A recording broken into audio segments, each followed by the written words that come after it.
Peter, you're a conservation volunteer. Tell me about field recording. Field recording is an element of conservation practice which can be undertaken by individuals or by groups, and they can involve any group of creatures, plants, birds, whatever you like. But the most important thing is that the recording that you do is done to an appropriate and approved standard, and that your recordings are eventually statistically significant. Say, for example, you do a butterfly transect which follows a particular route, which is subject to the appropriate weather conditions considered right for butterflies, and that preferably you do this for the whole recording season, say for example from April to September once a week. So it's a considerable commitment in time, but nevertheless it is extremely valuable from the point of view of conservation practice as a whole, simply because the professional staff of most organisations, like for example the County Wildlife Trust, those staff simply do not have the time available to field record, much as I'm sure they would much like to.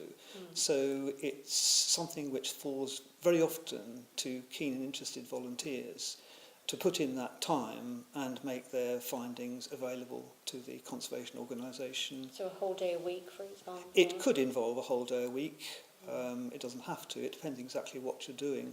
For example, the butterflies, which have just been mentioned, for the last 8 years I have been walking a butterfly transect at Sandwich Bay in Kent. And the system which Butterfly Conservation, that's the national organisation for butterfly recording, prefers people to do, is to walk this preset transect once a week for 26 weeks from the beginning of April to the end of September. Yes. And within that parameter, the best thing is to get the best weather you can during the week, because that's when butterflies are most active, and record everything that you see on that transect. Those records are all collated at the end of the season and go to the national organisation, Butterfly Conservation. But the most important thing is that all of this recording, which is done by thousands of people, feeds ultimately into conservation practice and policies. This is for the attention of politicians at the end of the day, to note what's going on in the environment and to do something about it. So it's really our concern for the environment. Surely, that is really what this is all about. Yeah. It's very interesting in its own right, but nevertheless it has a very, very serious purpose at the end of the day. What is the impact of our society and economy on the natural environment? What do you observe? The interesting thing is to look at trends. Now, there are natural cycles in butterflies like many other things.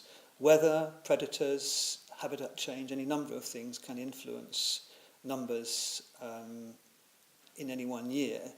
But the most important thing is to notice trends over a number of years, which again may have particularly important results for conservation policies, either on the site itself or in fact more widely to find out what is going on in the environment. If we are seriously damaging the particular habitats concerned, then we need to amend our land use policies, for example, or the way in which we govern our society. So it's a very big question, but field recording, if you don't know what's going on the ground, you're not in a very good position to draw up policies in order to manage the environment. There are two other aspects of field recording which I undertake in the context of Kent Wildlife Organisation. The first is the annual lizard orchid survey at Sandwich Bay. Lizard orchid is one of the rarest orchids in Britain, but in East Kent we have most of the population of these orchids, for example. So we crisscross the golf course, Royal St George's, and other areas adjacent in a week, usually in late June, which is the period of maximum flowering, or principally that period of flowering.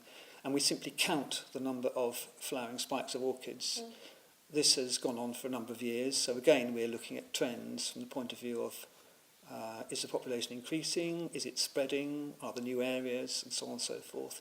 So that's another area of very easy conservation field recording which one can get involved in.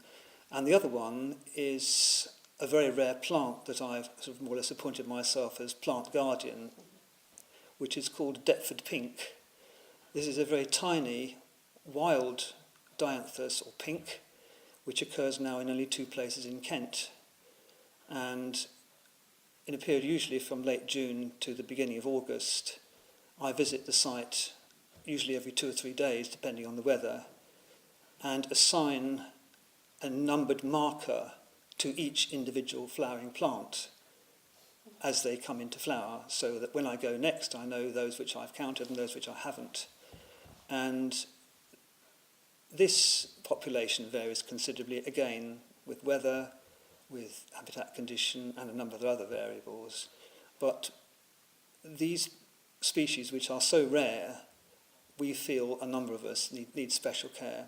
So that is recorded each year, and the record goes to the organisation, the Kent Wildlife Trust, and it also feeds through to the national plant charity, Plant Life.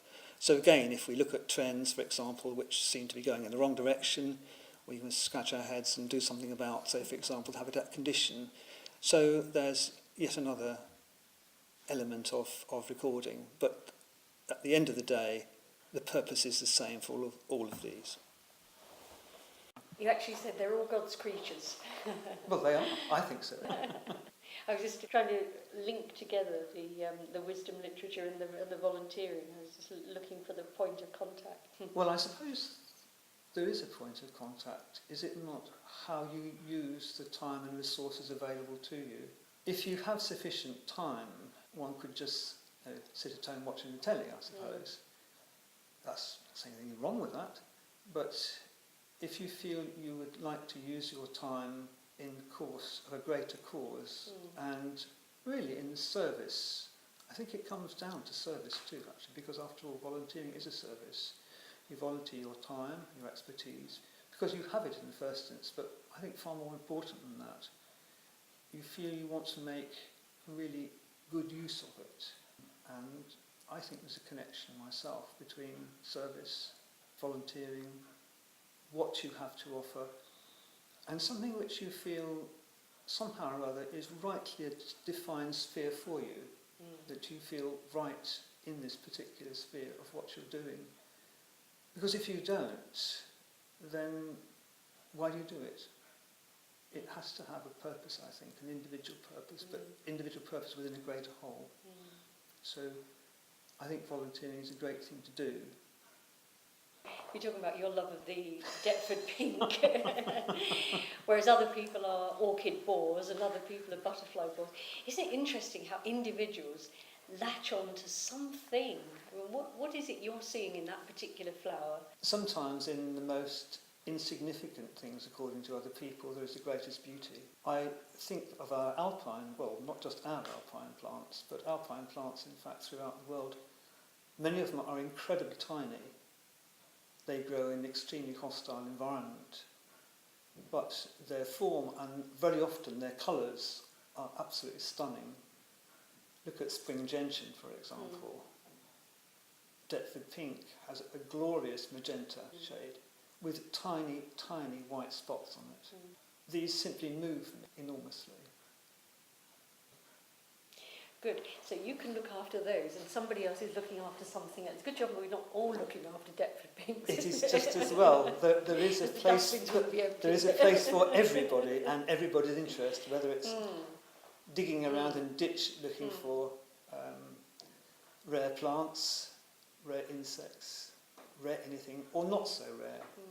What is the field is enormously wide. You really just seem to exemplify the uniqueness and individuality of the individual soul.